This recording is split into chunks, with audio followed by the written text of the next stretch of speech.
Hello guys, কেমন আছো তোমরা? আশা করি সকলেই ভালো আছো।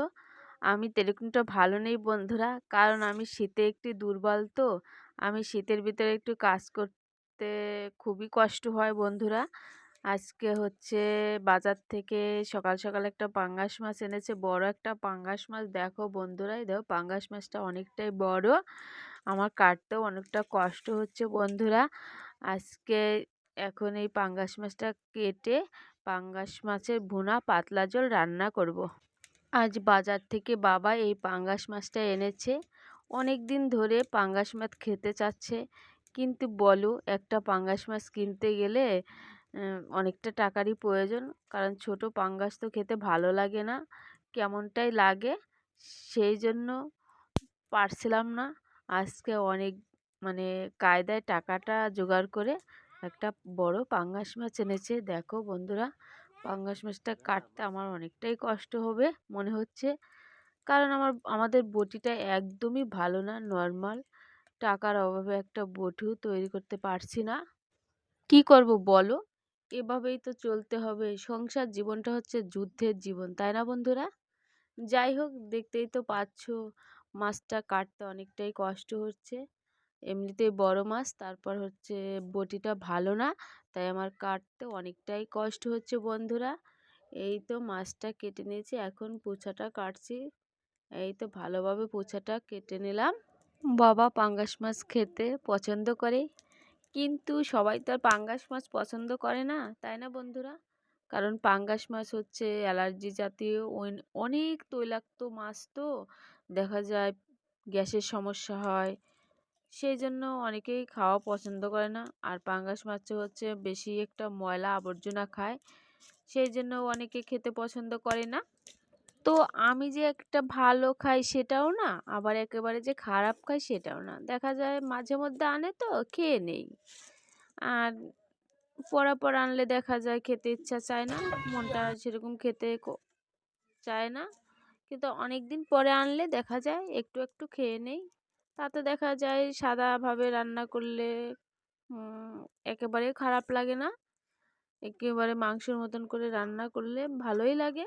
তো দেখো বন্ধুরা, তোমাদের সাথে গল্প করতে করতে আমার মাছটা কাটা হয়ে গেছে। এই দেখো মাছগুলো আমি কেটে ফেলেছি, এখন ময়লাগুলো ফেলবো।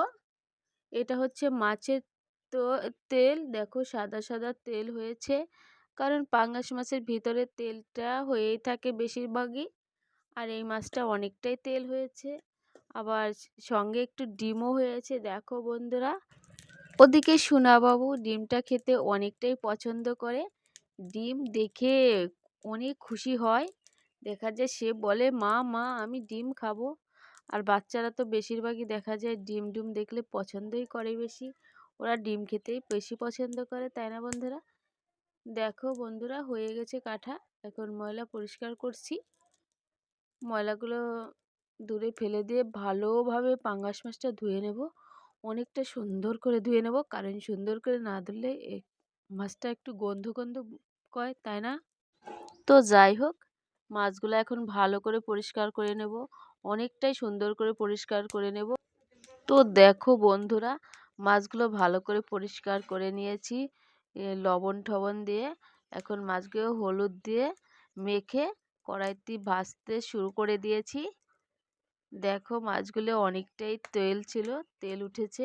আর এটা হচ্ছে মাছের ডিম, দেখো বন্ধুরা, এটা হচ্ছে সেই মাছের ডিম। আর এটা হচ্ছে সেই মাছ ভেজে উঠিয়ে রেখেছিলাম কিছুটা, সেটা। মাছের ডিমগুলো দেখতে কেমন লাগছে দেখো বন্ধুরা। আর এটা হচ্ছে সেই ভাজা মাছ, এই তো ভাজা মাছ ভেজে রেখে দিয়েছি। আর এটা হচ্ছে সেই মাছের ডিম, যে ডিম তোমাদের দেখালাম বন্ধুরা। আর এপাশে হচ্ছে মাছ ভেজে রেখেছি। মাছটা ভাজাটা দেখতে অনেকটাই সুন্দর হয়েছে, তাই না বন্ধুরা? দেখো, আর ওদিকে আর কিছু মাছ কড়াইতে দিয়ে ভাজতে শুরু করেছি, ভাজা হয়ে গেছে।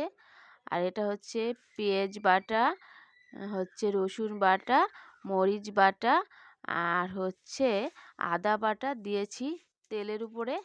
এখন ভালোভাবে নেড়ে নিচ্ছি, নাড়াটা প্রায় শেষের ভিতরে এসে গেছে, একটু জল দিয়ে দিলাম।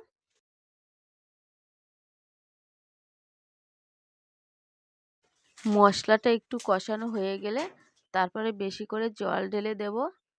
তো দেখো বন্ধুরা, এই তো জল দিয়েছিলাম, এখন জলটা ফুটেছে, এখন মাছগুলো দেব। তো দেখো বন্ধুরা, মাছগুলো দিয়ে দিচ্ছি সেই ফুটন্ত ঝোলের ভিতরে। একটা করে মাছ দিয়ে দিলাম, তারপর ভালো করে জ্বালে নেব। তারপর মশলা দেব, গরম মশলা দেব, জিরা বাটা দেব, এগুলো দিয়ে তারপর নামিয়ে নেব। দেখো বন্ধুরা, মাছগুলো দিয়ে একটু নাড়াচাড়া দিয়ে দিলাম। এই যে মাছ আরগুলো ভাজা রয়েছে, এগুলোও দিয়ে দেব। তো দেখো বন্ধুরা, তরকারিটা নামিয়ে নিয়েছি।